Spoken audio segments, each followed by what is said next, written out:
வணக்கம் மக்களே! இன்னைக்கு நம்ம என்ன பார்க்க போறோம் அப்படின்னா, இண்டெக்ஸோட அப்டேட், அப்புறம் மார்க்கெட்டோட அப்டேட், அப்புறம் Mahindra logistic, renewable energy, Reliance Industries Limited, Reliance Power, Tata Motors, Yes Bank, Esco Limited, oil செக்டார்ல வந்திருக்கக்கூடிய ஒரு update, GHCL, NBCC, Punjab and Sind Bank, RVNL Limited, Britannia, HDFC Bank, Adani Green Energy, TCS இந்த கம்பெனிகள்ல வந்திருக்கக்கூடிய ஒரு அப்டேட் வந்து நம்ம பார்க்க போறோம். ஃபர்ஸ்ட் நம்ம பார்க்க போறது பாத்தீங்க அப்படின்னா இண்டெக்ஸோட அப்டேட். இன்னைக்கு நிப்டி 50 -0.38% அளவுக்கு டவுன் ஆயிருக்குது. நிப்டி நெக்ஸ்ட் 50 -0.29% அளவுக்கு டவுன் ஆயிருக்குது. நிப்டி மிட் கேப் 150 -0.5% அளவுக்கு டவுன் ஆயிருக்கு. நிப்டி ஸ்மால் கேப் 250 இண்டெக்ஸ் -0.93% அளவுக்கு டவுன் ஆயிருக்குது. நிப்டி மைக்ரோ கேப் 250 இண்டெக்ஸ் -1.18% அளவுக்கு டவுன் ஆயிருக்குது.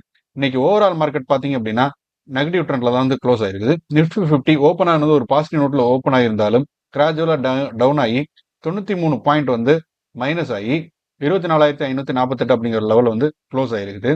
இன்னைக்கு இண்டெக்ஸோட பர்ஃபார்மன்ஸ் பார்க்கும்போது பாத்தீங்க அப்படின்னா நம்ம மார்க்கெட்ல சென்செக்ஸ் வந்து 236 பாயிண்ட் வந்து டவுன் ஆகி 81,298 அப்படிங்கிற லெவல்ல வந்து க்ளோஸ் ஆயிருக்குது. நிப்டி 50 பாத்தீங்க அப்படின்னா 93 பாயிண்ட் வந்து டவுன் ஆகி 24,549 அப்படிங்கிற ஒரு லெவல் வந்து டவுன் ஆயிருக்குது. எந்த செக்டார்லாம் ஸ்ட்ரகிள் ஆயிருக்குன்னு பார்க்கும்போது பாத்தீங்க அப்படின்னா எஃப்எம்சிஜி செக்டாரும் பேங்கிங் செக்டாரும் வந்து ஒரு ஹெவி லாஸை வந்து இன்னைக்கு பார்த்துருக்குது. எஃப்எம்சிசி செக்டார் வந்து ஒரு 10 நாட்களாவே டவுன் ஆகிட்டு தான் இருக்குது. பேங்கிங் செக்டார் வந்து நேத்து தான் வந்து ஒரு டவுன்ஃபாலை பார்த்துருக்குது. இன்னைக்குமே தொடர்ந்து ஒரு டவுன்ஃபாலை வந்து பார்த்துருக்குது. நிப்டி 50ல ரிலையன்ஸ் இண்டஸ்ட்ரீஸும் எல்என்டியும் வந்து டிக்ளைனுக்கு பெரிய அளவுக்கு கான்ட்ரிபியூட் வந்து பண்ணியிருக்கிறாங்க. இன்வெஸ்டர்ஸ் சென்டிமெண்ட்ஸ் பார்க்கும்போது பாத்தீங்க அப்படின்னா இன்னைக்கு இந்தியாவோட சிபிஐ ரிப்போர்ட் வந்து வந்திருக்குது. ஸோ அது இன்ஃப்ளேஷன் டேட்டாஸை பேஸ் பண்ணி தான் வந்து இன்னைக்கு மார்க்கெட் வந்து அடிச்சிருக்கிறாங்க. இந்த டேட்டாங்கிறது பாத்தீங்க அப்படின்னா நவம்பர் மந்த்துக்கான டேட்டா வந்து இருக்குது. இதை தொடர்ந்து ஐடி பங்குகள் வந்து இன்னைக்கு ஒரு நல்ல ஒரு ஏற்றத்தை வந்து கொடுத்திருக்கு. ஒரு நியூ ஹை வந்து செட் பண்ணியிருக்கிறாங்க. 52 வீக் ஹையை வந்து ஐடி இண்டெக்ஸ் வந்து இன்னைக்கு செட் பண்ணியிருக்குது. 46,000 அப்படிங்கிற ஒரு லெவல்ல. இது வந்து 1.4% அளவுக்கு வந்து இன்க்ரீஸ் ஆயிருக்குது. இதுக்கு மெயினான காரணம் பார்க்கும்போது பாத்தீங்க அப்படின்னா ரூபாவோட விலை வந்து அதிகமாக இருக்குது யூஎஸ் டாலரை கம்பேர் பண்ணும்போது. ஸோ இது வந்து ஐடி கம்பெனிஸோட ஏர்னிங்ஸ் வந்து பூஸ்ட் பண்ணுது. மோஸ்ட்லி அந்த கம்பெனிஸ் எல்லாமே வந்து டாலர்ல தான் வந்து பிசினஸ் பண்ற ஒரு ரீசனால வந்து அதே மாதிரி டொனால்ட் ட்ரம்ப் வந்து பிரசிடண்டா வரப்போறாரு. ஸோ அவர் மேக்சிமம் வந்து ஒரு டெக்னாலஜி ரிலேட்டடா இருக்கக்கூடிய ஒரு ஆக்டிவிட்டிஸுக்கு தான் வந்து ரொம்ப முக்கியத்துவம் கொடுப்பாரு அப்படிங்கிற மாதிரி சொல்லப்படுது. ஸோ அந்த ரீசனால வந்து பாத்தீங்க அப்படின்னா டெக் ரிலேட்டடான ஸ்டாக்ஸ்லாம் வந்து ஒரு நல்ல ஒரு ஹையை வந்து கொடுத்துருக்கு. இது மூலமா பாத்தீங்க அப்படின்னா நாஸ்டாக் வந்து இன்னைக்கு வந்து ஒரு புது ஹை ரெக்கார்டை வந்து செட் பண்ணியிருக்குது. பிளஸ் யூஎஸோட சிபிஐ ரிப்போர்ட்டும் வந்திருக்குது. அது நல்ல ஒரு ரிசல்ட்டை கொடுத்துருக்க ஒரு ரீசனாலையும் வந்து யூஎஸ் மார்க்கெட்டுங்கிறது வந்து ஒரு நல்ல ஏற்றத்தை வந்து கொடுத்துருக்குது. ஸோ அடுத்து பாத்தீங்க அப்படின்னா நவம்பர் மந்தோட இந்தியன் சிபிஐ டேட்டா இது மூலமா பார்க்கும்போது பாத்தீங்க அப்படின்னா ஓவரால் இன்ஃபிளேஷன் வந்து அக்டோபர் மந்த்ல 6.21% இருந்தது. இந்த மந்த் வந்து 5.48% வந்து குறைஞ்சிருக்குது. இது ஒரு நல்ல ஒரு முன்னேற்றத்தை வந்து காமிச்சிருக்குது. அதே மாதிரி ஃபுட் இன்ஃபிளேஷன்ங்கிறது பாத்தீங்க அப்படின்னா 10.87% இருந்து 9.04% வந்து குறைஞ்சிருக்குது. வெஜிடபிள் இன்ஃபிளேஷனும் பாத்தீங்க அப்படின்னா 29.33% வந்து குறைஞ்சிருக்குது. ரூரல் அண்ட் அர்பன் இன்ஃபிளேஷன்ல பார்க்கும்போது பாத்தீங்க அப்படின்னா ரூரல்ல 5.95% அளவுக்கு வந்து குறைஞ்சிருக்குது. அர்பன்ல 4.83% அளவுக்கு வந்து இன்ஃபிளேஷன் வந்து இருக்குது. இந்த ரெண்டுமே பாத்தீங்க அப்படின்னா அக்டோபர் மந்தோட கம்பேர் பண்ணும்போது டிக்ளைன் தான் வந்து ஆயிருக்குது. ஸோ அடுத்து FII, FBI and DII trading activity. இன்னைக்கு டிஐஎஸ் பாத்தீங்க அப்படின்னா 13,418 கோடி அளவுக்கான வந்து ஸ்டாக்ஸ் வந்து பை பண்ணியிருக்கிறாங்க. 10,771 கோடி அளவுக்கான ஸ்டாக்ஸ் வந்து செல் பண்ணியிருக்கிறாங்க. நெட் வேல்யூன்னு பார்க்கும்போது பாத்தீங்க அப்படின்னா 2,646 கோடி அளவுக்கான அமௌண்ட் வந்து மார்க்கெட்ல இன்வெஸ்ட்மெண்ட் வந்து பண்ணியிருக்கிறாங்க. எஃப்ஐஐ ஆக்டிவிட்டின்னு பார்க்கும்போது பாத்தீங்க அப்படின்னா 14,500 கோடி அளவுக்கான வந்து ஸ்டாக்ஸ் வந்து பை பண்ணியிருக்கிறாங்க. 18,063 கோடி அளவுக்கான ஸ்டாக்ஸ் வந்து செல் பண்ணியிருக்கிறாங்க. நெட் வேல்யூல பார்க்கும்போது வந்து நெகட்டிவ்ல 3,560 கோடி வந்து மார்க்கெட்ல இருந்து எஃப்ஐஐ வந்து வெளியே எடுத்திருக்கிறாங்க. ஸோ கண்டினியூஸா வந்து மார்க்கெட்ல இருந்து எஃப்ஐஐ வந்து ஒரு 2 நாளா வந்து வெளியே எடுத்திருக்கிறாங்க அமௌண்ட்டை. இருந்தாலுமே பாத்தீங்க அப்படின்னா எஃப்ஐஐ ட்ரேடிங் ஆக்டிவிட்டிங்கிறது வந்து ஒரு நல்ல ஒரு வேல்யூல தான் வந்து இன்னும் இருந்துகிட்டு இருக்கு. ஸோ இந்த மாசத்துல வந்து இவங்களோட ஆக்டிவிட்டிங்கிறது நெக்ஸ்ட் வீக்ல வந்து கம்மியாகிறதுக்கான ஒரு வாய்ப்பு வந்து அதிகமா இருக்குது. அடுத்து டாப் 5 கெய்னர்ஸ் அண்ட் லூசர்ஸ். இதுல நிப்டி 50 டாப் 5 கெய்னர்ஸ் பாத்தீங்க அப்படின்னா Adani Enterprises, Bharti Airtel, Indus Indian Bank, Tata Chemicals, Adani Ports. Top 5 losers பாத்தீங்க அப்படின்னா NTPC, Hindustan Unilever, Coal India, Hero Motor Corporation, BPCL. Nifty next 50ல டாப் 5 கெய்னர்ஸ் பாத்தீங்க அப்படின்னா Adani Green Energy, Adani Power, Adani Energy Solution, ATGL, VEDL. Top 5 losers பார்த்தீங்க அப்படின்னா BHEL, Godrej, Zomato, IRCTC, Torrent Pharma. So அடுத்து நம்ம பார்க்க போகிறது பார்த்தீங்க அப்படின்னா மகேந்திரா லாஜிஸ்டிக்ஸ். இந்த கம்பெனியில் வந்திருக்கக்கூடிய ஒரு அப்டேட். இந்த கம்பெனி பார்த்தீங்க அப்படின்னா என்ஐஏ வந்து மகேந்திரா லாஜிஸ்டிக்ஸ் மொபைலிட்டி இவங்க ரெண்டு பேரும் சேர்ந்து வந்து பேசஞ்சருக்கு வந்து ஒரு பிரீமியம் ஃபீச்சர்ஸ்ல வந்து ஆல் இவி டாக்ஸி சர்வீஸ் வந்து பண்ணலாங்கிற ஒரு விஷயம் வந்து எடுத்துருக்கிறாங்க. இதுக்கு வந்து புக்கிங் ஆப்ஷன் முன்பதிவு வந்து எப்படி பண்ணலாம் அப்படிங்கிறது வந்து பிளான் பண்ணியிருக்காங்க. இது மொபைல் மூலமாக website plus call centre plus ஏர்போர்ட்ல இருக்கக்கூடிய கேஷ் இந்த விஷயங்கள் மூலமா வந்து இந்த ப்ரீ புக்கிங்கை வந்து பண்ணலாம். பிளஸ் இந்த சர்வீஸுங்கிறது வந்து 24x7 வந்து ரன் ஆகிறதுக்கு வந்து ஃபோக்கஸ் பண்ணியிருக்கிறாங்க. அதே மாதிரி பயணிகளோட வசதியை வந்து இன்க்ரீஸ் பண்றதுக்கும் இவங்களோட மெயின் ஃபோக்கஸா வந்து இருக்க போகுது. ஸோ அடுத்து பார்த்தீங்க அப்படின்னா ரினியூவபிள் எனர்ஜியில் வந்திருக்கக்கூடிய ஒரு update. Global climate change summit வந்து நடந்தது. இந்த இந்த சம்மிட்ல பார்த்தீங்க அப்படின்னா எல்லா கண்ட்ரிகளும் வந்து carbon trading rule and climate finance இதை வந்து மெயினான நெகோஷியேட்டர் விஷயமா வந்து இருந்திருக்குது. இதுக்காக இவங்க வந்து ஒரு டெம்பரவரி அக்ரிமெண்ட்டா வந்து $300 பில்லியன் அளவுக்கு வந்து டெவலப்மெண்ட்டுக்கு யூஸ் பண்ண போறாங்க. இந்த சோலார் எனர்ஜி ஃபோக்கஸ் வந்து அவங்க மெயினா யூஸ் பண்ணி, அதாவது ஃபாஷல் ஃபியூல்ல இருக்கக்கூடிய ஒரு எனர்ஜி எஃபிஷியன்சியை விட சோலார் பவர்ல எனர்ஜி எஃபிஷியன்சியாகவும் இருக்குது. பிளஸ் வந்து அதோட ரேட்டும் வந்து கம்மியா இருக்குங்கிறத வந்து வலியுறுத்தி சோலார் எனர்ஜி வந்து ஃபோக்கஸ் பண்றதா வந்து இவங்க மெயினா இது பண்ணியிருக்கிறாங்க. அதே மாதிரி எனர்ஜி ஸ்டோரேஜ் கமிட்மெண்ட் வந்து பண்ணியிருக்கிறாங்க. 2030க்குள்ள வந்து பாத்தீங்க அப்படின்னா 1500 கிகாவாட் அளவுக்கான ஒரு எனர்ஜியை ஸ்டோர் பண்ணக்கூடிய ஒரு ஃபெசிலிட்டி உருவாக்கணுங்கிறது வந்து இவங்களோட பிளானா வந்திருக்குது. அடுத்து ரிலையன்ஸ் இண்டஸ்ட்ரீஸ் லிமிடெட் இந்த கம்பெனில வந்திருக்கக்கூடிய ஒரு அப்டேட். இந்த கம்பெனி பாத்தீங்க அப்படின்னா ரோஸ்நெஃப்ட் ஓட ஒரு டீல் வந்து போட்டிருக்கிறாங்க. இது மூலமா வந்து பாத்தீங்க அப்படின்னா 5 லட்சம் பேரல் ஒரு நாளைக்கு வந்து குரூடு வந்து அடுத்த ஒரு 10 வருஷத்துக்கு சப்ளை பண்ண போறாங்க. இதோட வேல்யூன்னு பார்க்கும்போது பாத்தீங்கன்னா 13 பில்லியன் வந்து ஒரு வருஷத்துக்கு வந்து இருக்க போகுது. இது மார்க்கெட்ல வந்து இந்த சப்ளைங்கிறது பாத்தீங்க அப்படின்னா 0.5% வந்து இருக்குது. இது வந்து பாத்தீங்க அப்படின்னா இந்தியா அண்ட் ரஷ்யா இந்த ரெண்டு நாடுகளுக்கு இடையான ஒரு உறவை வந்து அதிகரிக்கிறதுக்கு ஒரு வாய்ப்பு இருக்குது. இது வந்து பாத்தீங்கன்னா நம்ம growth வந்து இம்பாக்ட் பண்றதுக்கு அதிகம் வந்து வாய்ப்பு இருக்குது. ஏன்னா நம்ம ஆல்ரெடி ரஷ்யாட்ட இருந்து ஆயில் வாங்கிட்டு இருந்தோம். இப்போ அதோட அளவு வந்து இன்க்ரீஸ் பண்றது மூலமா வந்து பாத்தீங்க அப்படின்னா நம்ம மற்ற நாடுகள்ல இருந்து வாங்குறது குறைஞ்சு கம்மியான விலைக்கு நமக்கு க்ரூடு வந்து சீப்பான பிரைஸுக்கு கிடைக்குது. ஸோ இது மூலமா பாத்தீங்க அப்படின்னா நம்மளோட பிரைஸ் எல்லாம் வந்து டிராப் ஆகுறதுக்கான ஒரு பாசிபிலிட்டிஸ் வந்து இருக்குது. அடுத்து பாத்தீங்க அப்படின்னா ரிலையன்ஸ் பவர் இந்த கம்பெனில வந்திருக்கக்கூடிய ஒரு அப்டேட் வந்து பார்க்க போறோம். இவங்க வந்து பாத்தீங்க அப்படின்னா ஒரு மேஜர் சோலார் பவர் ப்ராஜெக்ட் வந்து செக்யூர் பண்ணியிருக்கிறாங்க. இவங்க வந்து ஒரு 930 மெகாவாட் சோலார் ப்ராஜெக்ட் வந்து வின் பண்ணியிருக்கிறாங்க. பிளஸ் வந்து 465 megawatt 1860 megawatt hour battery storage சிஸ்டமும் சேர்த்து பண்ண போறாங்க. இதோட டிராஃபிக் ரேட்னு பார்க்கும்போது பாத்தீங்க அப்படின்னா பெர் யூனிட்டுக்கு 3.53 பைசா வந்து இருக்க போகுது. இது வந்து ஒரு 25 வருஷத்துக்கு பவர் பர்ச்சேசிங் அக்ரிமெண்ட் பேசிஸ்ல வந்து இந்த ப்ராஜெக்ட் வந்து பண்ண போறாங்க. அடுத்து வந்து பாத்தீங்க அப்படின்னா டாடா மோட்டார்ஸ் இந்த கம்பெனில வந்திருக்கக்கூடிய ஒரு அப்டேட். இந்த கம்பெனி வந்து பாத்தீங்க அப்படின்னா அவங்களோட கமர்ஷியல் வெஹிக்கிளுக்கான பிரைஸ் வந்து ஹைக் பண்ண போறாங்க. ஜனவரி 1ஆம் தேதியில இருந்து 2% அளவுக்கு வந்து இன்க்ரீஸ் ஆகிறதுக்கு ஒரு வாய்ப்பு வந்து இருக்குது. இது மூலமா பாத்தீங்க அப்படின்னா அவங்களோட இன்புட் காஸ்ட்டை வந்து இன்க்ரீஸ் பண்ண போறாங்க. அவங்களோட truck and bus portfolio plus முன்னாடியே சொன்ன மாதிரி டாடா மோட்டார்ஸ் வந்து பேசஞ்சர் வெஹிக்கிளும் இருக்கிறாங்க, பிளஸ் வந்து கமர்ஷியல் வெஹிக்கிளும் இருக்கிறாங்க, ஸோ ஹெவி வெஹிக்கிளும் இருக்கிறாங்க. இந்த வெஹிக்கிள் செக்மெண்ட் வந்து அவங்க கிளியரா வந்து ஸ்பிளிட் அப் பண்ணி டாடா மோட்டார்ஸ்ங்கிற ஸ்டாக் வந்து ரெண்டா ஸ்பிளிட் ஆகிறதுக்கான ஒரு பாசிபிலிட்டிஸ் வந்து இருக்குது.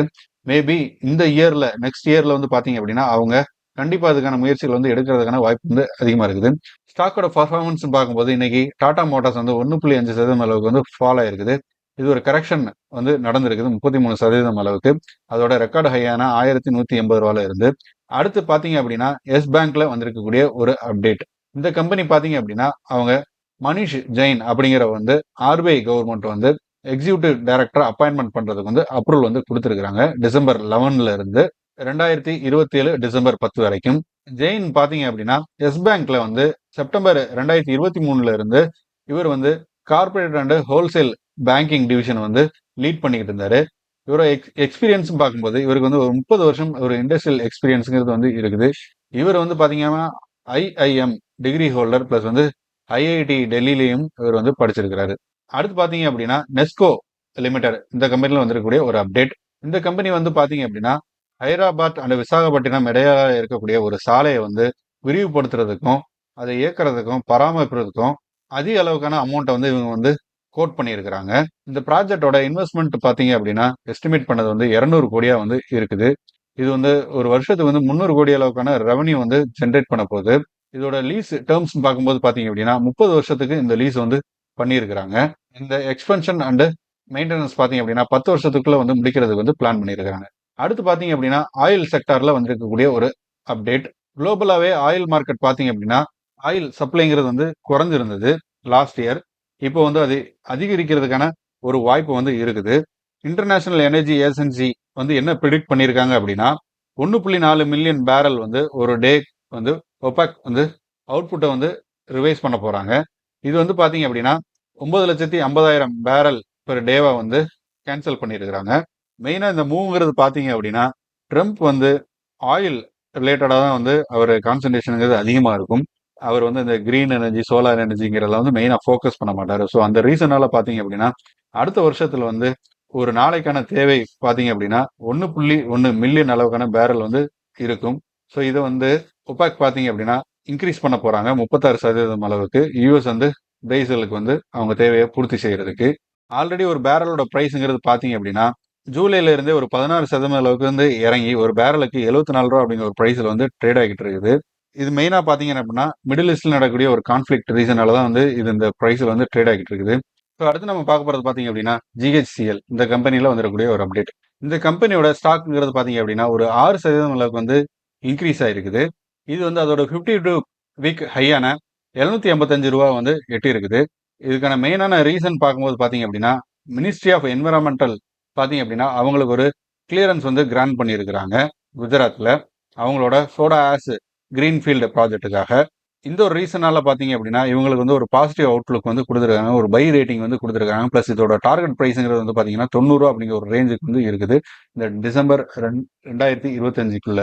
அடுத்து பாத்தீங்க அப்படின்னா என்பிசிசி இந்த கம்பெனில வந்து இருக்கக்கூடிய ஒரு அப்டேட்.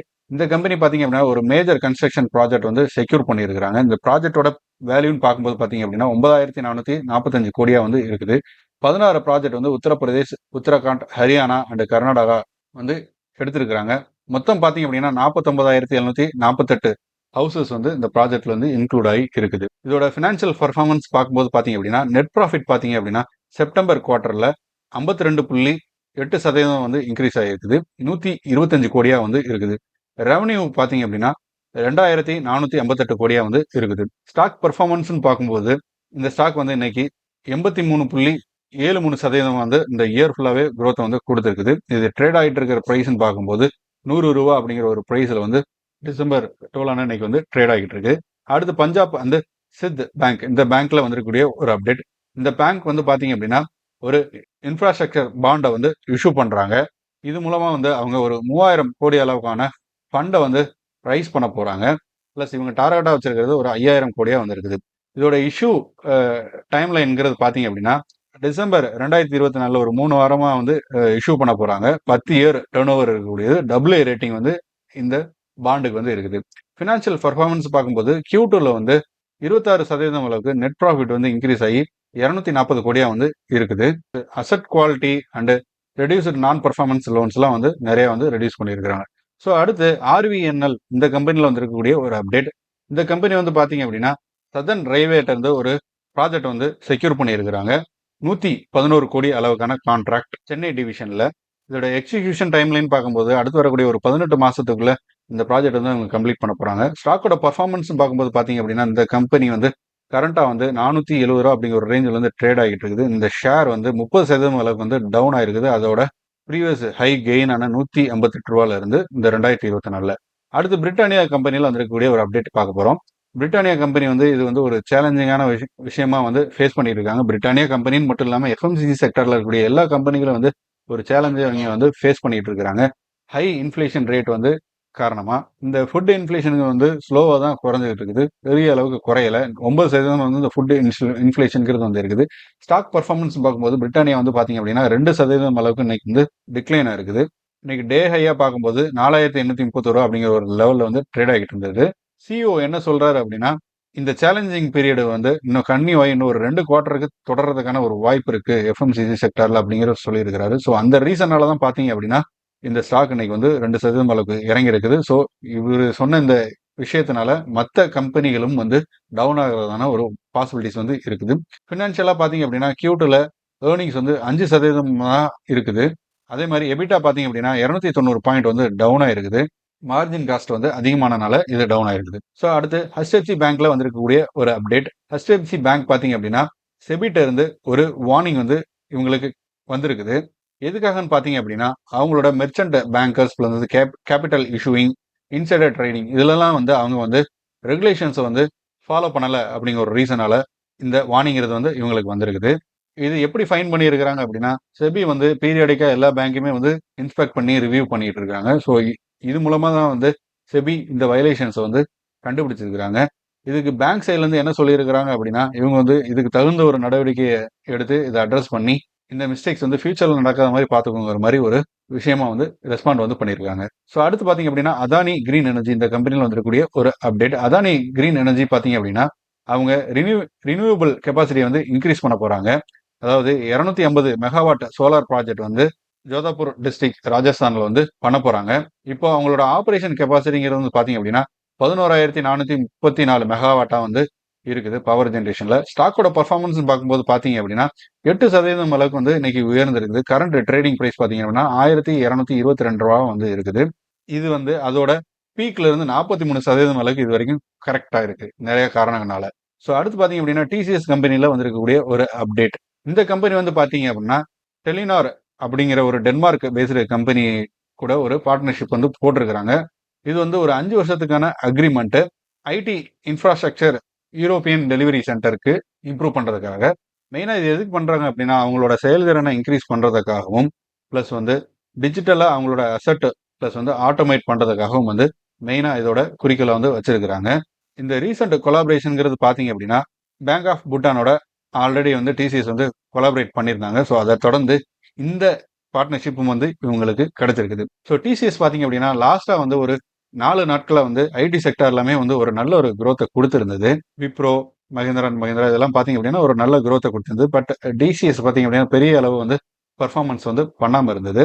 ஸோ இந்த ஆர்டர் தொடர்ந்து டிசிஎஸ் கம்பெனியும் வந்து ஒரு பர்ஃபார்மன்ஸ் வந்து இப்போ கொடுத்திருக்குது. ஸோ நம்ம முன்னாடியே சொன்ன மாதிரி பார்த்தீங்க அப்படின்னா நிஃப்டி 50ங்கிறது ஒரு சைடுவேஸ்ல தான் போகும். ஒரு அப் ட்ரெண்டுக்கான சைனுங்கிறது வந்து இன்னும் தெளிவாகவே கிடைக்கல. எஃப்ஐஎஸ் வந்து என்னதான் வந்து பெரிய அளவுக்கான அமௌண்ட்டை வந்து இன்வெஸ்ட்மெண்ட் பண்ணி அமௌண்ட்டை வெளியே எடுத்தாலும் பார்த்தீங்க அப்படின்னா நெட் வேல்யூங்கிறது இன்னும் நெகட்டிவ்ல வந்து தொடர்ந்துகிட்டு தான் இருக்குது. ஸோ அடுத்து 15ஆம் தேதிக்கு மேலே வந்து பார்த்தீங்க அப்படின்னா எஃப்ஐயோட இன்வால்மெண்ட்டுங்கிறது வந்து பெரிய அளவுக்கு இருக்கிறதுக்கு வாய்ப்பு கிடையாது அடுத்து வரக்கூடிய ஒரு 20 நாட்களுக்கு. ஸோ அந்த டைம் அப்போ மார்க்கெட் வந்து கண்டிப்பாக வந்து ஒரு சைடு வேஸில் வந்து போகிறதுக்கான வாய்ப்பு தான் வந்து இருக்குது. இருந்தாலும் பார்த்தீங்க அப்படின்னா போன மாசத்தோட ஒரு எண்டுக்கு இருந்த லோ அளவுக்கு மார்க்கெட் வந்து கீழே போறதுக்கான ஒரு வாய்ப்பு வந்து கிடையாது. மார்க்கெட் இந்த 24,000 அப்படிங்கிற ஒரு லெவலுக்குள்ளேயே வந்து அப்சைட் டவுன்ல வந்து போய்கிட்டே தான் இருக்கும் மூவ் ஆகி. ஸோ ஜனவரிக்கு அப்புறம் தான் தெரியும் மார்க்கெட் என்ன ஒரு ட்ரெண்ட்ல போக போகுது அப்படிங்கிறது. ஸோ நம்ம ஒரு நல்ல வேல்யூல இருக்கக்கூடிய ஸ்டாக்ஸ் வந்து கன்சிடர் பண்றதுதான் நமக்கு ரொம்பவே நல்லது. ஏன் அப்படின்னு பார்க்கும்போது பாத்தீங்க அப்படின்னா மார்க்கெட் அப் ட்ரெண்டுக்கு போறதுங்கிறது வந்து ஒரு லாங் டேர்ம்ல நடக்கிறதுலாம் கிடையாது. ஒரு ஃபியூ ட்ரேடிங் செஷன்ஸ்லேயே வந்து மார்க்கெட் வந்து அப் ட்ரெண்டுக்கு போயிடும்.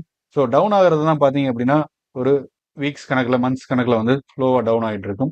அப்பாக இருந்தது வந்து ஒரு 4-5 ட்ரேடிங் செஷன்லேயே வந்து ஒரு 4லேருந்து ஒரு 5% அளவுக்கான கெயினை கூட கொடுக்கறதுக்கு வாய்ப்பு இருக்கும். ஸோ அந்த டைமுக்குள்ள வந்து பார்த்தீங்க அப்படின்னா நம்ம கன்சிடர் பண்ணுறது வந்து கண்டிப்பாக ரிஸ்க்காக தான் இருக்கும். ஸோ அதுக்கு முன்னாடி வந்து நல்ல வேல்யூவில் இருக்கக்கூடிய கம்பெனிஸ் வந்து இந்த இப்போ டவுன் ட்ரெண்டில் இருக்கக்கூடிய ஸ்டாக்ஸ் வந்து நம்ம கன்சிடர் பண்ணுறது நமக்கு ரொம்ப நல்லது. ஸோ இந்த வீடியோ உங்களுக்கு பிடிச்சிருந்தா லைக் பண்ணுங்க. மேலும் இது மாதிரியான ஸ்டாக் மார்க்கெட் ரிலேட்டடான இன்ஃபர்மேஷன் அண்ட் நியூஸுக்கு நம்ம சேனலை சப்ஸ்கிரைப் பண்ணுங்க. ஃப்ரெண்ட்ஸ் அண்ட் ஃபேமிலிக்கு வந்து ஷேர் பண்ணுங்க. தேங்க்யூ.